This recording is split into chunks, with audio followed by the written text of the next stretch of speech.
Et si vous arrêtiez de courir ? Si vous appreniez à profiter de vos objectifs atteints ? Si vous preniez le temps d'être, simplement, avec ce que vous avez déjà, sans chercher plus tout de suite maintenant ? Bienvenue à toutes les femmes ambitieuses. Vous écoutez l'épisode 155 et aujourd'hui je vous parle de nourrir de la gratitude envers vos rêves accomplis. Je m'appelle Jenny Chamas, je suis chef d'entreprise et master coach certifié. Femme ambitieuse est le premier podcast sur le leadership en France. Ici, j'aide les femmes à dépasser les obstacles pour intégrer et mener les organes de direction des entreprises, développer leur entreprise, piloter leurs équipes et devenir de meilleurs leaders. Pour me soutenir dans cette mission, abonnez-vous au podcast et laissez un avis 5 étoiles sur la plateforme de votre choix. 1000 merci. Bonjour mes chers leaders. Aujourd'hui, je voudrais vous conter une histoire qui, j'espère, vous aidera à réaliser tout ce que vous avez déjà et qui pourrait vous combler de joie. Il y a quelques semaines, j'étais sur mon tapis de yoga dans un parc avec 2 amis et ma coach sportive. Je regardais les arbres en travaillant mes fessiers. Je vous laisse imaginer la situation tout sauf sexy, mais très efficace pour les muscles. Et j'ai réalisé que j'étais en train de vivre l'un de mes rêves. Oui, le rêve que j'avais il y a quelques années, quand je voyais les stars avoir des coachs sportifs sur des magazines de mauvaise facture. Je me disais, moi aussi un jour, j'aurai une coach qui m'aidera à faire du sport, qui me motivera et qui me challengera, parce que c'est franchement plus facile que d'aller au sport toute seule. Je me rappelle l'imaginer, en avoir envie, en rêver. Et là, alors que ça fait plusieurs mois que je travaille avec ma coach, j'ai pris conscience, sur mon tapis, que mon rêve s'était réalisé. 2 fois par semaine, je pratique du sport avec ma coach. Pendant cet instant fugace de réalisation, mon cœur s'est ouvert et j'ai ressenti beaucoup de joie. Et je me suis dit que c'était merveilleux que ce soit ma vie à moi. J'en avais tant rêvé et en fait, sans que je m'en aperçoive, sans que je le célèbre, sans que j'en fasse une étape importante, c'est arrivé et c'est passé inaperçu jusqu'à ce que je le réalise. Et en fait, je dois vous dire que ça m'a frappée de réaliser que j'aurais pu continuer à avoir une coach sans m'apercevoir que c'était la réalisation d'un rêve que j'avais il y a longtemps. D'ailleurs, franchement, pendant quelques mois, je ne l'ai vraiment pas vu. J'aurais pu continuer tête baissée à poursuivre un rêve après l'autre, sans me satisfaire de les réaliser. Mais heureusement, ce jour-là, j'ai eu un déclic. C'est comme s'il y avait un espace qui s'était ouvert, l'espace pour me rendre compte de la chance que j'avais. Et depuis, je me répète à chaque fois que je vais au sport et que je repars de mon cours, j'ai vraiment beaucoup de chance.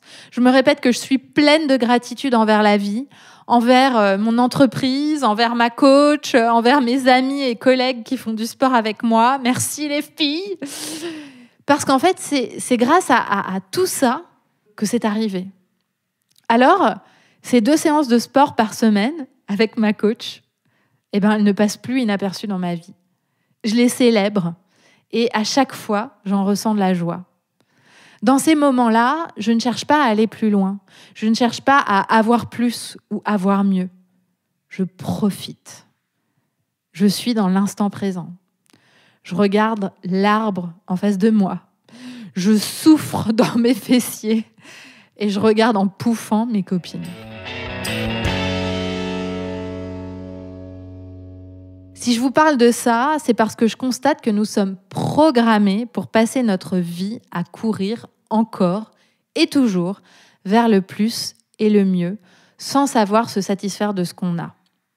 Et je sais, vous le direz, c'est facile pour moi, c'est vrai qu'avoir un coach, c'est pas donné à tout le monde. Et oui, clairement, j'ai beaucoup de chance. Mais je crois qu'on n'a pas besoin d'en arriver là pour se satisfaire de ce qu'on a et que j'avais pas besoin d'avoir une coach pour me satisfaire de tout ce qu'il y avait dans ma vie.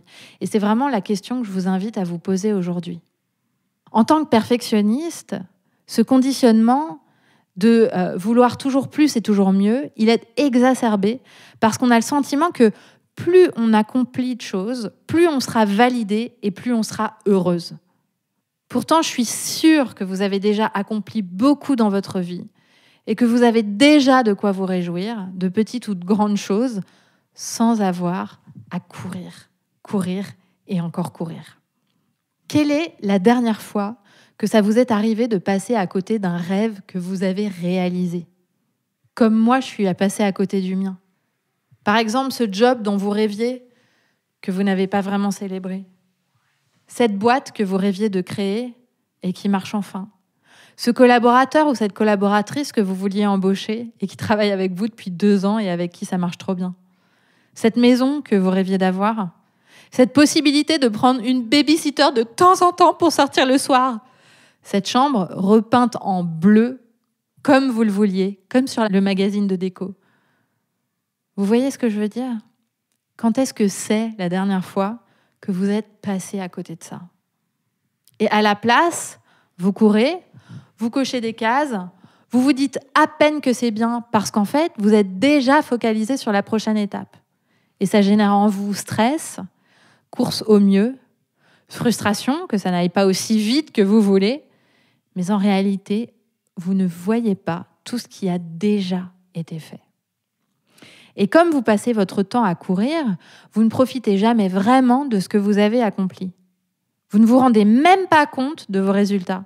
Vous les minimisez alors qu'ils sont là, tangibles et indiscutables, et qu'ils sont beaux. Et si vous arrêtiez de courir? Si vous appreniez à profiter de vos objectifs atteints? Si vous preniez le temps d'être, simplement, avec ce que vous avez déjà, sans chercher plus tout de suite maintenant? Si vous vous laissiez la place de respirer, de profiter de l'instant présent, de ressentir de la joie, d'avoir accompli ce que vous souhaitiez avant de repartir pour le prochain tour.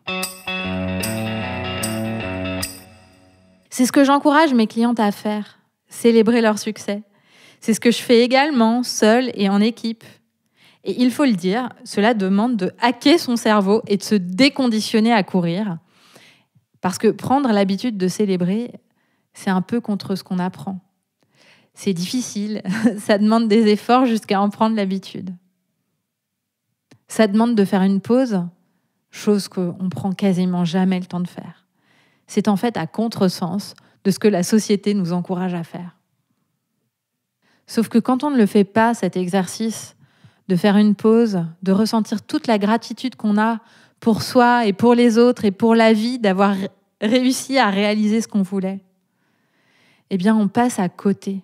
On passe complètement à côté de ce qu'on a réussi à faire. Et franchement, si on passe à côté, à quoi bon le faire?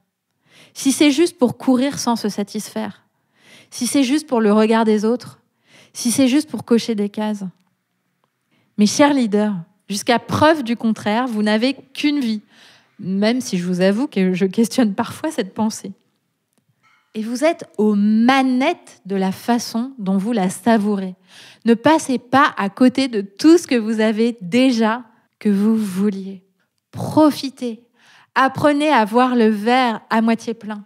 Cette compétence est l'une des plus importantes dans la vie. Celle qui vous permet de vous réaliser pleinement, sans avoir à toujours faire, mais en vous ancrant dans l'être. Une compétence qui vous permet de véhiculer de la gratitude, de la joie, de l'espoir. Une compétence qui vous permet de faire des choix intentionnels en aimant vos raisons, plutôt que de courir encore et toujours vers ce que vous pensez qu'il vous faut. Une compétence géniale à enseigner à vos enfants. Une compétence d'une leader qui sait emmener et mobiliser ses équipes et puis qui sait célébrer et relâcher la pression. Vivez, respirez et célébrez. Si vous êtes une femme leader en entreprise ou entrepreneur et que vous voulez avoir plus d'impact, vous sentir à votre place dans vos fonctions et être une meilleure leader, nous serons ravis de vous accompagner. Pour nous contacter et en savoir plus sur notre programme d'accompagnement, vous pouvez cliquer sur le lien dans les notes de cet épisode ou vous rendre sur la page jennychamas.com/coaching et cliquer sur Travailler avec nous. Sachez que nous accompagnons également les entreprises à développer le leadership de leurs talents féminins. Pour nous contacter, vous pouvez cliquer sur le lien dans les notes de cet épisode.